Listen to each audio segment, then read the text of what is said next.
qu'ils le veuillent ou non, volontairement ou involontairement, consciemment ou inconsciemment. Les Berbères, je dis les Berbères, mais bon, on dit les Amazighs ou les Berbères, bon, moi j'ai toujours appris à dire les Berbères, je suis désolé si ça... Mais enfin bon. Donc qu'ils le veuillent ou non, ils sont l'objet, ils sont entrés dans une combinaison mondiale, ils sont entrés dans un jeu de forces internationales. Il y a des forces étrangères, et je vais les citer, c'est le Mossad, en premier lieu le Mossad, avec des services secrets espagnols, français, mais en premier lieu le Mossad, qui a intérêt à semer le trouble, la discorde et la division. Et ça, on ne peut pas échapper à ça. Et je vais vous raconter une anecdote qui m'est arrivée il y a presque une douzaine d'années. À l'époque, je n'étais pas du tout connu. C'est-à-dire, il n'y avait pas Facebook, je faisais pas de conférences, et j'avais l'habitude de me glisser dans les réunions du Bnei Brit, par exemple. Le Bnei Brit, c'est la franc-maçonnerie juive mondiale. Et j'ai assisté à la réunion suivante. Je ne sais plus comment je suis allé, mais je suis arrivé. C'était la loge Ben Gurion à la mairie du 16e arrondissement. Et cette loge avait invité des Berbères d'Algérie, 5 ou 6, qui représentaient des associations de Berbères. Et moi, bon, assis quelque part comme ça, tranquille, j'observais. Et il y avait presque une centaine de personnes. Enfin, c'est une loge très importante. Ce sont tous des juifs sionistes. Et là, ils ont commencé à leur dire, oui, c'est bien, vous menez un bon combat pour votre identité culturelle, votre culture. Enfin, ils les caressaient dans le sens du poil.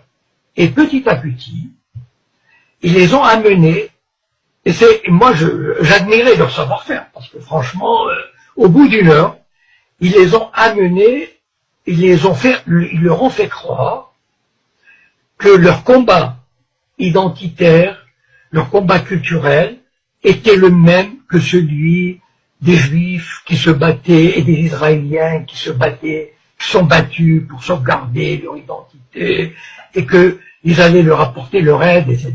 Et c'est la première fois où j'ai pris conscience que les organisations judéo-sionistes s'intéressaient aux problèmes berbères.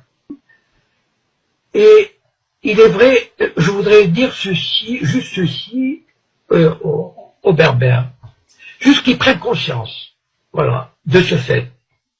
Mais ayez juste à l'esprit ceci, qu'il y a des forces extérieures qui vous font miroiter des choses.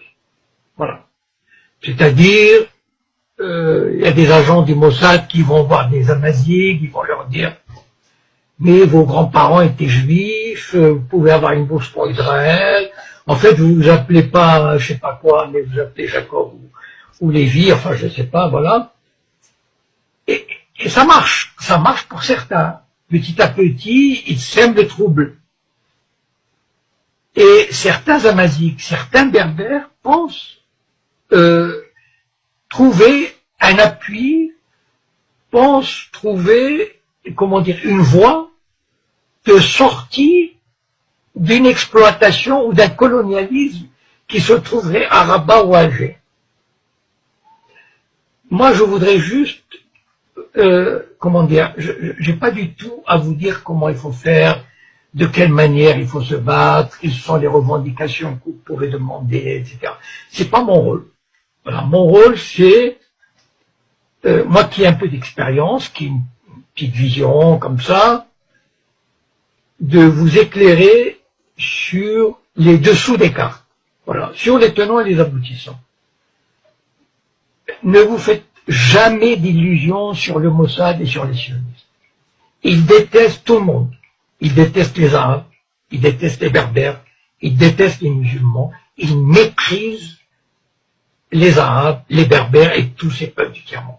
Donc, ne vous faites pas d'illusions. Les sionistes vous mèneront par le bout du nez. je pense que nous avons vous savez, le but du sionisme, il l'a montré en Irak, en Syrie, en Libye, c'est de détruire ces sociétés, de détruire l'unité nationale, de détruire tout ce qui est un État moderne. Et les Berbères, je vais vous dire, si vous marchez dans cette combine, vous serez emportés.